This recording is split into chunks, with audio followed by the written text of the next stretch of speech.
ஓம் வாராகி தாயே போற்றி. அனைவருக்கும் வணக்கம். நான் உங்கள் சாந்தி பேசுறேங்க. இன்றைய பதிவுல நாம என்ன பார்க்க போறோம் அப்படின்னு பார்த்தீங்கன்னா, நாளை தேய்பிறை பஞ்சமி. வாராகி அம்மனுக்கு இந்த ஒரு தீபத்தை ஏற்றி வழிபாடு செய்யுங்கள், சகல ஐஸ்வர்யமும் கிடைக்கும் அப்படின்னு சொல்லியிருக்கிறேன்.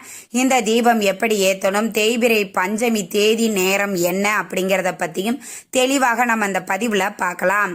அதற்கு முன்னாடி நம்ம சேனலை சப்ஸ்கிரைப் பண்ணாதவங்க சப்ஸ்கிரைப் பண்ணிக்கோங்க.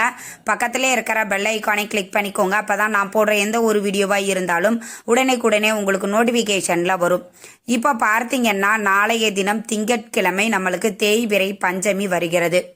பொதுவாக தேய்பிறை பஞ்சமி அன்று வாராகி அம்மனை விரதம் இருந்து இன்றளவும் நிறைய பேர் வழிபாடு செஞ்சுட்டு வர்றீங்க.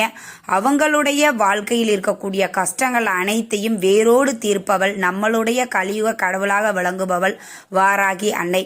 இந்த வாராகி அன்னைய நாளைய தினம் தேய்பிறை பஞ்சமி வருகிறது. இந்த தேய்பிறை பஞ்சமி திதி நேரம் என்ன அப்படின்னு பார்த்தீங்கன்னா, நாளை மாலை 5:09 செவ்வாய்க்கிழமை பகல் 3:26 வரைக்குமே நம்மளுக்கு இந்த பஞ்சமி திதி அப்படிங்கிறது இருக்கு. இப்போ வாராகி அன்னை இரவு நேர தேவதை. இரவு நேரத்துல வாராகி அம்மனுக்கு சக்திகள் நிறைய இருக்கும் அப்படின்னு சொல்லப்பட்டிருக்கு. அதனால வாராகி அம்மனை இரவு நேரத்துல வழிபாடு செய்வது அப்படிங்கிறது மிக மிக அற்புதமான நல்ல பலனை நம்மளுக்கு தரக்கூடியது. அதனால நாளைய தினத்துல நீங்க வாராகி அம்மனை வழிபாடு செய்யுங்கள். நம்மளுக்கு 5:09 நீங்க இரவு முழுவதுமே 10 மணி வரைக்கும் நீங்க தாராளமாக வழிபாடு செய்யலாம். இல்லைங்க, நாளைக்கு நாங்க வீட்டுல இருக்க மாட்டோம், வெளியில போயிடுவோம், செவ்வாய்க்கிழமை நாங்க காலையில நேரமா செய்யலாமா அப்படின்னு கேட்டா தாராளமா செய்யலாம். செவ்வாய்க்கிழமை பார்த்தீங்கன்னா நம்மளுக்கு பிற்பகல் 3:26 வரைக்குமே இந்த பஞ்சமி திதி அப்படிங்கிறது இருக்கு. திதியை பார்த்து எவன் ஒருவன் வழிபாடு செய்கிறார்களோ அவரை யாராலும் வெல்ல முடியாது அப்படின்னு ஒரு பழமொழியே இருக்கு. அதனால திதி என்னென்ன திதிகளோ அந்த திதிகளுக்குண்டான தெய்வங்களை நாம வழிபாடு செய்தாலே நம்ம வாழ்க்கைக்கு தேவையானவற்றை நாம கடவுளிடமிருந்து பெற்றுக்கொள்ள முடியும். அப்ப நம்மளுக்கு திதி நேரத்தையும் நம்ம பார்த்தாச்சு. இப்போ நீங்க திங்கட்கிழமை இரவு நேரத்துல நீங்க வழிபாடு செய்தாலும் சரி, இல்ல செவ்வாய்க்கிழமை நீங்க 3:26 இந்த வழிபாட்டை நீங்க செய்யணும். சரி, இந்த வழிபாட்டை எப்படி செய்யணும்? உங்க வீட்டில் இருக்கக்கூடிய வாராகி அம்மனுடைய படம் வச்சிருக்கீங்கன்னா முழுவதுமா சுத்தம் பண்ணி, அவங்களுக்கு சிகப்பு நிற மலர்கள் ரொம்ப பிடித்தமானது, ஒரே ஒரு செம்பருத்தி பூ வச்சாலும் போதுமானது. இல்லைங்க, நாங்கள் விக்கிரகம் வச்சிருக்கீங்க அப்படின்னா கண்டிப்பா ஏதாவது ஒரு 3 பொருளை கொண்டாவது நீங்க அபிஷேகம் செய்யணும். பால், சந்தனம், தேன், இந்த மாதிரி ஏதாவது 3 வகையான பொருட்களை வச்சு நீங்க அபிஷேகம் செஞ்சுட்டு அதை நல்லா அம்மனை அலங்காரம் செஞ்சுட்டு நீங்க ஏற்றக்கூடிய தீபம் என்ன தீபம் அப்படின்னு பார்த்தீங்கன்னா வெற்றிலை தீபம். இந்த வெற்றிலை தீபத்தை நாம எப்படி ஏற்றணும்? பொதுவாக முருகப்பெருமானுக்கு வெற்றிலை தீபம் ஏற்றுவாங்க. ஆனால் வாராகி அம்மனுக்கும் வெற்றிலை தீபம் நாம ஏற்றலாம்.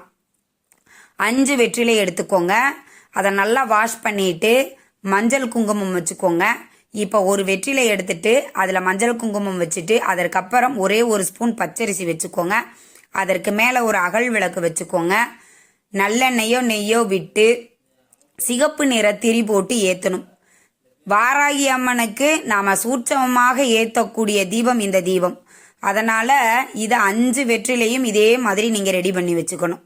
வெற்றிலை நல்லா வாஷ் பண்ணிட்டு மஞ்சள் குங்குமம் வச்சுட்டு அதற்கு மேல ஒரு ஸ்பூன் பச்சரிசியை வச்சுட்டு அதற்கு மேல ஒரு அகல் விளக்கு வச்சு சிகப்பு நிற திரி போட்டு நீங்க பயன்படுத்தி கொள்ள வேண்டும்.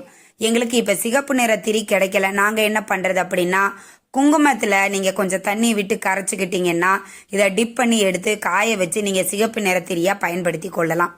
இப்படி செஞ்சுட்டு 5 வெற்றிலையும் நல்லா வாஷ் பண்ணிட்டு 5 வெற்றிலைக்கு நடுவுலையும் ஒரு ஸ்பூன் பச்சரிசி வச்சு அதற்கு மேல அகல் விளக்கு வச்சு அதற்கு மேல நம்ம நல்லெண்ணெய் ஊற்றி சிகப்பு நிற திரி போட்டு இப்படி 5 வெற்றிலை தீபங்களை வாராகி அம்மனை பார்த்தவாறு நீங்க ஏத்தி வச்சிருங்க.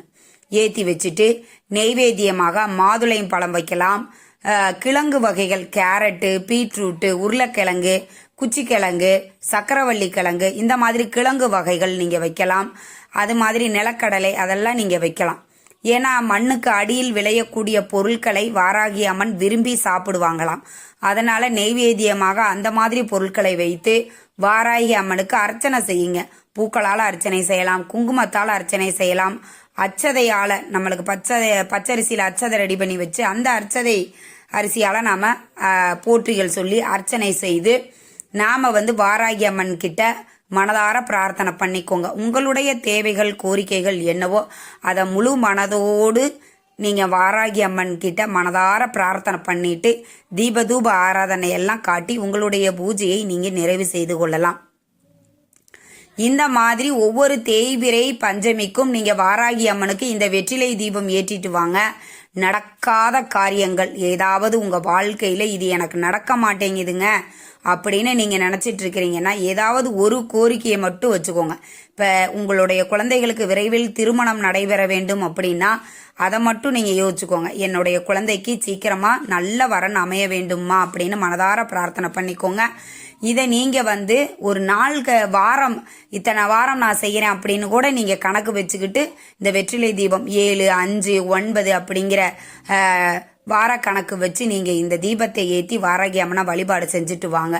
நிச்சயமாக நீங்க வேண்டினது மிக விரைவிலேயே உங்களுக்கு கைகூடும்.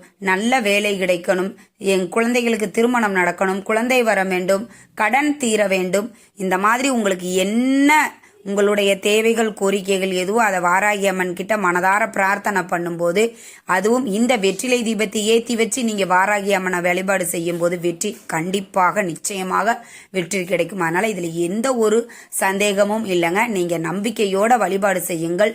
நிச்சயம் உங்களுக்கு வாராகி அம்மன் வழிபாடு கண்டிப்பா நீங்க உங்க கேட்ட கோரிக்கையை நிறைவேற்றுவாள். அதே மாதிரி வாராகி அம்மனுக்கு உங்க வீட்டுக்கு அருகில் இருக்கக்கூடிய ஆலயங்கள் இருக்குது, வாராகி அம்மனுடைய ஆலயம் இருக்குது அப்படின்னா அங்க சென்று வஸ்திரம் சிகப்பு நிற புடவை வாங்கி அம்மனுக்கு சாத்தி வழிபாடு செஞ்சுட்டு வாங்க. மிக விரைவிலேயே குழந்தை பாக்கியம் கிடைக்கும் அப்படின்னு சொல்லப்பட்டிருக்கு. அதனால இதையும் நீங்க ஞாபகத்துல வச்சுக்கோங்க. இல்லம்மா எங்க வீட்டுக்கு அருகில எந்த இதுவுமே இல்லை, எங்க வீட்டுல நாங்க வாராகி அம்மனுடைய விக்கிரகம் வச்சிருக்கோம், அதுக்கு வாங்கி சாத்தலாமா? தாராளமாக சாத்தி நீங்க வழிபாடு செய்யலாம். உங்களுக்கு கோயிலில் வாங்கி கொடுத்து வழிபாடு செய்ய முடியும், எங்களுக்கு வாய்ப்பு இருக்கு அப்படிங்கிறவங்க நீங்க அதை செஞ்சுக்கோங்க. எங்க வீட்டுக்கு பக்கத்துல கோயில் இல்லைங்க, எங்க வீட்லயே இருக்குது, நாங்க செஞ்சுக்கலாமா? அதுவும் செஞ்சுக்கலாம். இந்த மாதிரி நாம வாராகி அம்மனை மனமுருகி வழிபாடு செய்யும் போது நிச்சயம் வாராகி அம்மன் நம்மளுடைய கோரிக்கையை மிக விரைவிலேயே நிறைவேற்றுவாள். நம்பிக்கையோட செய்யுங்க. இந்த தகவல் உங்களுக்கு ரொம்பவுமே பயனுள்ளதாக இருந்திருக்கும்னு நினைக்கிறேன். வீடியோ பிடிச்சிருந்தா லைக் பண்ணுங்க, ஷேர் பண்ணுங்க, கமெண்ட் பண்ணுங்க. இந்த பதிவை உங்களுடைய உற்றார் உறவினர்கள் நண்பர்களுக்கும் ஷேர் பண்ணுங்க, அவங்களும் பார்த்து பயன்பெறட்டும். நன்றி, வணக்கம்.